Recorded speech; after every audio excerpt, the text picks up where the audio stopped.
Bonjour tout le monde. Bon, aujourd'hui, on va continuer sur l'intégration des neurones. Et pour commencer l'explication de l'intégration des neurones, il va falloir qu'on parle des synapses. D'abord, ce qu'on appelle les synapses excitatrices et les synapses inhibitrices. Il faut savoir que au niveau des neurotransmetteurs, il y a certains neurotransmetteurs, quand ils sont libérés par le bouton synaptique, sont des neurotransmetteurs excitateurs. C'est-à-dire que quand ils se posent sur leur récepteur spécifique, ils vont entraîner normalement, le passage d'un nouveau message. D'où le côté synapse excitatrice. Alors que d'autres neurotransmetteurs sont plutôt des neurotransmetteurs qu'on va dire inhibiteurs. Ça veut dire que quand ils sont libérés dans la fente synaptique et qu'ils se fixent à leur récepteur spécifique, eh bien, le message transmis, c'est de ne pas passer le message. D'accord ? Un exemple de neurotransmetteur excitateur, c'est l'acétylcholine, celui qu'on a vu au niveau du réflexe myotatique. C'est-à-dire que quand l'acétylcholine, par exemple, arrive est produit par le neurone sensitif et se fixe sur le motoneurone, ça entraîne l'activation du motoneurone, qui relibérera de l'acétylcholine au niveau de la plaque motrice, qui entraînera la contraction du muscle. En revanche, si à la place de l'acétylcholine ici, j'avais un autre neurotransmetteur, par exemple la GABA, eh bien, ce neurotransmetteur GABA étant inhibiteur, s'il passe au niveau de la fente synaptique et se fixe, eh bien, le motoneurone ne retransmettra pas le message. Donc la première chose à comprendre, c'est que j'ai certains neurotransmetteurs qui entraînent le passage du message et j'ai des neurotransmetteurs qui vont bloquer le passage du message. Première chose, on va le noter. Alors, les synapses ne fonctionnent pas toutes avec le même neurotransmetteur. On distingue deux points, premier tiret. En rouge, des synapses excitatrices. Car le neurotransmetteur libéré,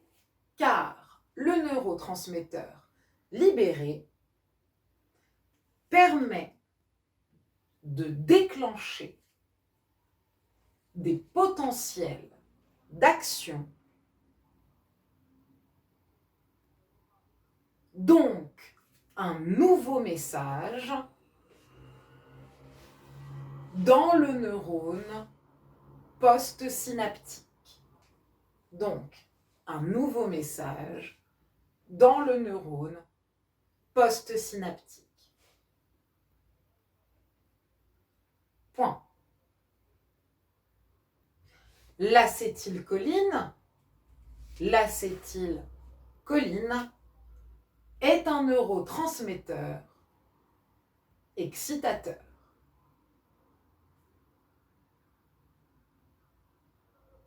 Point. Deuxième tiret. En rouge, des synapses inhibitrices. Des synapses inhibitrices. Car leur neurotransmetteur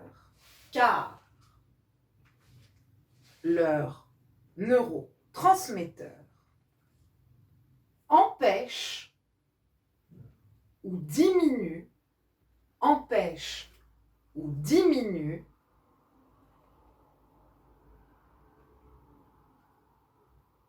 l'émission de potentiel d'action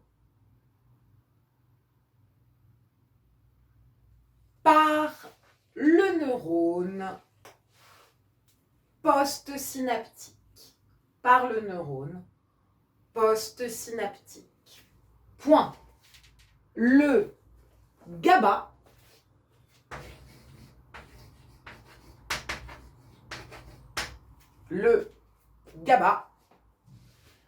est un neurotransmetteur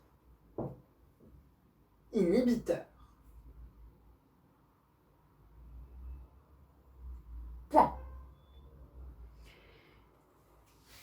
parle du coup, on a fini pour le petit 2, quand on parle du coup d'intégration de neurones, eh bien, c'est parce que un neurone, prenons un motoneurone par exemple, un motoneurone peut être relié à 10 000 autres neurones. Ces 10 000 autres neurones peuvent lui envoyer des messages, d'accord? Certains vont envoyer des messages excitateurs, acétylcholine, d'autres vont envoyer des messages inhibiteurs, GABA. Déjà, ce neurone, lorsqu'il reçoit à la fois des messages excitateurs et des messages inhibiteurs, il va devoir calculer, d'accord, s'il a plus de messages excitateurs ou de messages inhibiteurs pour savoir si il retransmet, s'il recrée des potentiels d'action pour retransmettre le message ou si au contraire, il ne le transmet pas. Ça, c'est la première intégration qu'est capable de faire le neurone. C'est ce qu'on appelle globalement la sommation spatiale. D'accord? C'est la sommation spatiale. Je reçois, imaginons, X quantité de neurones, donc le motoneurone reçoit X quantité de neurotransmetteurs inhibiteurs, mais une quantité plus élevée de neurotransmetteurs excitateurs, et ben, il retransmettra le message. En revanche, si c'est l'inverse, eh ben, il ne retransmettra pas le message. Mais il n'y a pas qu'une sommation spatiale qui peut être réalisée. On a aussi ce qu'on appelle une sommation temporelle. Je m'explique. Pour qu'un neurone soit activé, il faut, d'accord, donc imaginons pour que mon motoneurone soit activé, il faut que le neurone d'avant, il ait envoyé plein de potentiels d'action. Plus j'ai de potentiel d'action, plus la fréquence des potentiels d'action est élevée, du coup, plus j'aurai de neurotransmetteurs qui vont être libérés. Ok ? Vu que ça va jouer sur ma quantité de neurotransmetteurs, ça va jouer sur ma sommation spatiale. Le neurone, du coup, il est capable de voir la quantité de neurotransmetteurs qu'il reçoit, donc globalement, d'interpréter le nombre de potentiels d'action qu'a envoyé le neurone présynaptique, et de savoir si oui ou non, il retransmet le message. C'est ça l'intégration des neurones. Globalement, c'est le fait qu'un neurone est capable de calculer, à peu près, d'accord, les messages qu'il reçoit, en fonction de la fréquence auquel il reçoit, à laquelle il va recevoir le message. Par exemple, si j'ai plein de neurotransmetteurs qui se posent, ça induit le fait que le neurone présynaptique avait créé plein de potentiels d'action, donc ça pousse, d'accord, selon le neurotransmetteur, soit à transmettre le message, selon le neurotransmetteur, ça pousse le neurone post-synaptique soit à transmettre le message, soit à ne pas transmettre le message. Donc globalement, l'intégration, elle se fait de deux manières. De manière temporelle, en fonction donc de la quantité de neurotransmetteurs qui va se poser et qui dépendent du nombre de potentiels d'action qu'a envoyé le neurone présynaptique, et ça va dépendre aussi du nombre de neurones qui lui envoient des messages, et si ces messages sont contradictoires ou non, c'est-à-dire du nombre de neurones, donc les neurones qui vont être excitateurs qui vont envoyer des messages, les neurones qui vont être inhibiteurs qui vont envoyer des messages, et de calculer si j'ai plus de messages excitateurs ou inhibiteurs, et donc de retransmettre le message. On va prendre comme exemple un motoneurone, parce que c'est le meilleur exemple qu'on puisse prendre, et on va noter du coup le petit 3. Donc vous allez noter petit 3, l'intégration de plusieurs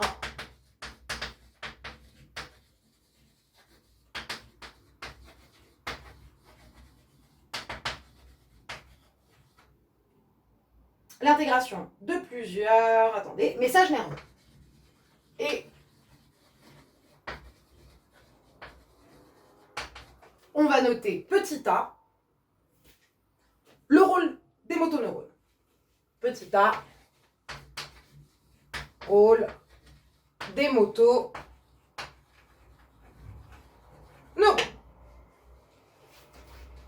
Donc, exactement comme je vous le disais, mon motoneurone, il est relié à des milliers d'autres neurones.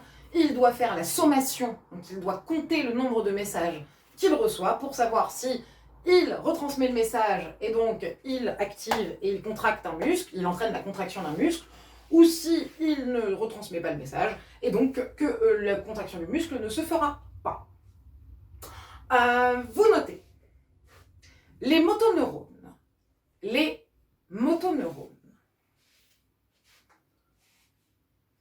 de la moelle épinière. Peuvent recevoir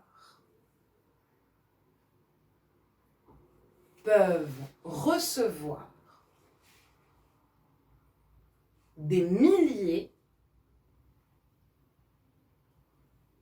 de terminaisons axoniques. Des milliers de terminaisons axoniques provenant d'autres neurones.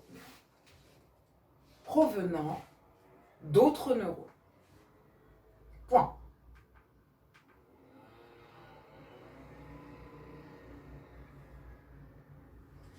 Ces terminaisons sont en contact synaptique. Ces terminaisons sont en contact synaptique avec les dendrites ou le corps cellulaire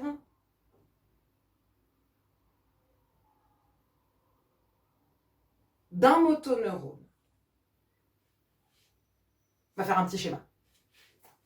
Et voilà. Alors, j'ai mon motoneurone, donc son corps cellulaire, son axone, la gaine de myéline qui lui permet, s'il est excité, d'envoyer très rapidement le message, ses dendrites, hop là, et vous voyez donc que mon motoneurone reçoit pas mal de terminaisons synaptiques, que ce soit directement sur le corps cellulaire ou sur une dendrite. Alors, vous vous doutez bien que sur un schéma, je peux vous faire qu'un nombre réduit de terminaisons, mais quand je vous dis que généralement, il est relié à des milliers de terminaisons synaptiques, c'est une réalité. Je veux dire, il y a de quoi, avec les dendrites sont tellement longues, qu'il y a de quoi avoir des milliers de boutons synaptiques qui sont reliés à mon motoneurone. Donc là, vous avez le schéma d'un motoneurone relié à des terminaisons synaptiques. Tout dépend après, donc ça on verra après, tout va dépendre donc de donc là vous avez la terminaison synaptique d'un neurone présynaptique. Est-ce qu'il est inhibiteur? Est-ce qu'il est excitateur? On ne sait pas. Ça c'est la dendrite, excusez-moi il manque un E. Dendrite, là. Dendrite, le corps cellulaire, la gaine de myéline. Vous faites pause, vous prenez le schéma. Voilà. En dessous du schéma, vous notez. À tout moment,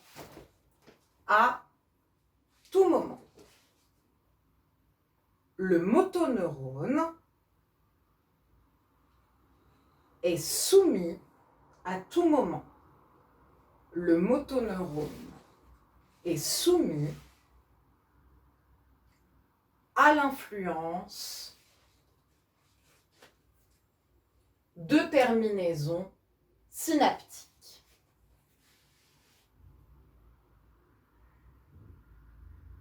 Virgule. Certaines étant excitatrices,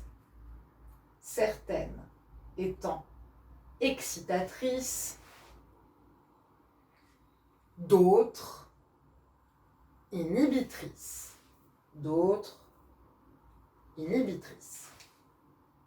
Point. Le corps cellulaire du motoneurone reçoit donc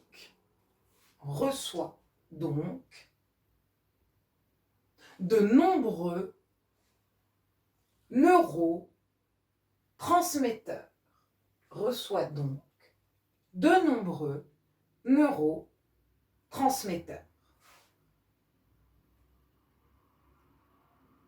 Point. Il intègre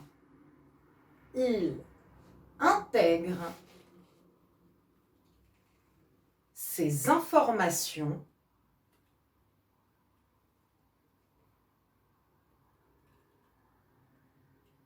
qui se renforcent ou s'opposent.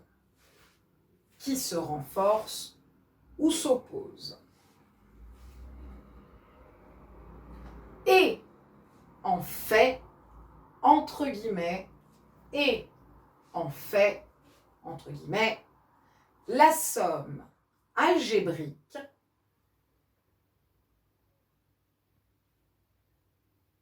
et, entre guillemets, en fait, la somme algébrique.